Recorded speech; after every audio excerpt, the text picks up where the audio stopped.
चंदानगर नाम के गांव में भिक्षु नाम का एक आदमी रहता था। उसके पास एक ढाबा हुआ करता था। वो ढाबा हाईवे के पास होने से ट्रक ड्राइवर, बस के प्रयाणिक वहाँ बहुत आते थे। इससे व्यापार अच्छे से चलता था और भिक्षु भी खुश था। लेकिन कुछ दिनों के बाद उसके ढाबा के सामने एक होटल, दूसरा फूड जॉइंट्स आने से भिक्षु का व्यापार पूरी तरह गिर गया। लोग ढाबा पर नहीं आते थे तो ये देखकर भिक्षु बहुत दुखी होता था। बिल भरने के लिए उधार लेने लगा।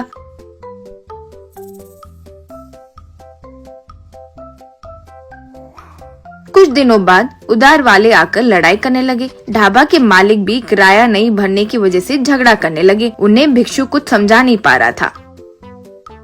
एक दिन, छी, क्या हो गई है? इनसे ये बातें सुनने के लिए जी रहा हूँ क्या? ये जिंदगी जीने से अच्छा तो मरना है। ये जिंदगी से छुटकारा मिल जाएगा, यूँ सोचा। ऐसे वो आखिरी बार पत्नी और बच्चे को देखकर जंगल की ओर निकल पड़ा।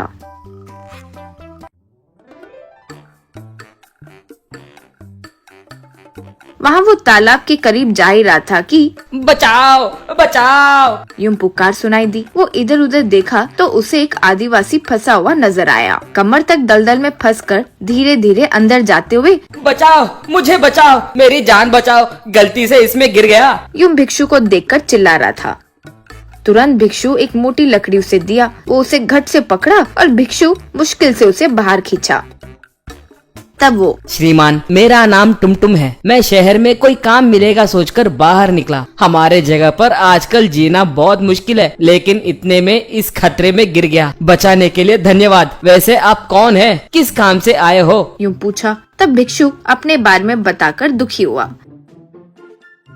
तब टुमटुम भिक्षु का हाथ पकड़कर, पानी में गिर जाओगे तो शायद फिर बच जाओगे, यही इस दलदल में गिर जाओगे तो जरूर मर जाओगे। आइए, मैं ढकेलता हूँ। कहकर वो ढकेल रहा था तो भिक्षु, छोड़ो मुझे, छोड़ो, मुझे नहीं मरना है, छोड़ो छोड़ो। यूं कहा। तब टुमटुम हाथ छोड़कर, ऐसे करने के लिए माफी चाहता हूँ। देखा ना, आप सच में मरना नहीं चाहते। आपने बहुत बड़ी गलती कर दी। मुश्किल के घड़ी में कोई जान लेता है क्या? आप ऐसे करते तो आपका परिवार का क्या होता? कोई भी बात हो, हिम्मत से सामना करना चाहिए जी। मुझे देखो, हमारी जगह पर जीना मुश्किल है तो शहर के लिए निकला ना। यूं कहा भिक्षु। सच है टुमटुम, मैंने गलती की, लेकिन मेरा ढाबा नहीं चल रहा है। मैं कैसे जीऊं? परिवार को कैसे पालूं? यूं कहा टुमटुम। हर चीज के लिए कोई उपाय जरूर होता है जी। चलो पहले आपके ढाबा पर चलते हैं। यूं कहा वे दोनों ढाबा के पास आए। टुमटुम वहाँ देखा तो सामने मौजूद होटल्स, रेस्टोरेंट्स, फूड जॉइंट्स दिखाई दिए। टुमटुम, श्रीमान, इतने होटल्स सामने रखकर आपके पुराने ढाबे पर कौन आएगा? बताइए, आप कुछ नया करोगे तो ही आपके पास आएंगे। यूं कहा भिक्षु। नया करना चाहिए। क्या करूं? कैसे करूं? जो भी करने की सोचूं, पहले उतने पैसे मेरे पास नहीं है ना। टुमटुम, पैसों की जरूरत नहीं है। हम जंगल में जो इस्तेमाल करते हैं, वैसे चिकन मटन जैसे पकाते हैं, वैसे करोगे तो देखना कैसे आएंगे फिर। वो स्वाद ही कुछ और होता है जी। यूं कहा भिक्षु। आप जो बनाने की चीजें इस्तेमाल करते हो वो क्या है? तब टुमटुम मिट्टी से क्ले ओवन तैयार किया। उसका एक दरवाजा भी था। टुमटुम उसमें लकड़ी डालकर आग जलाया। अंदर आग अच्छे से लग गई। फिर एक बड़े से ट्रे पर फुल मुर्गी, फुल बकरी रखकर उस पे नमक, मिर्ची, मसाला सब लगाया। उस ट्रे को आग में डालकर ढक्कन बंद किया। तब आगे जा रहे लोगों से टुमटुम, आओ भाई आओ, मिट्टी के चूल्हे पर बनाए चिकन मटन बहुत स्वादिष्ट होता है। एक बार खाओगे तो कभी नहीं भूलोगे, कभी नहीं छोड़ोगे। यूं पुकारा। वो बातें सुनकर सारे लोग ढाबा पर आए। कुछ देर बाद टुमटुम दरवाजा खोलकर अंदर डाले ट्रे को बाहर निकाला। ट्रे पर रखा गया मुर्गी, बकरी अच्छे से पक गए थे।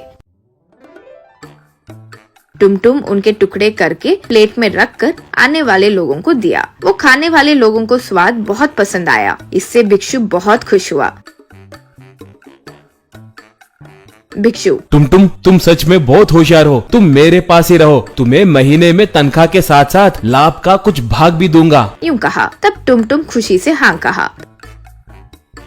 फिर उस दिन से दोनों मिलकर उस चूल्हे पर चिकन मटन पकाकर सबको देते गए। भिक्षु को अच्छे पैसे मिले तो अपनी पूरी उधारी चुका दिया। उसकी खुशी देखकर टुमटुम भी बहुत खुश हुआ।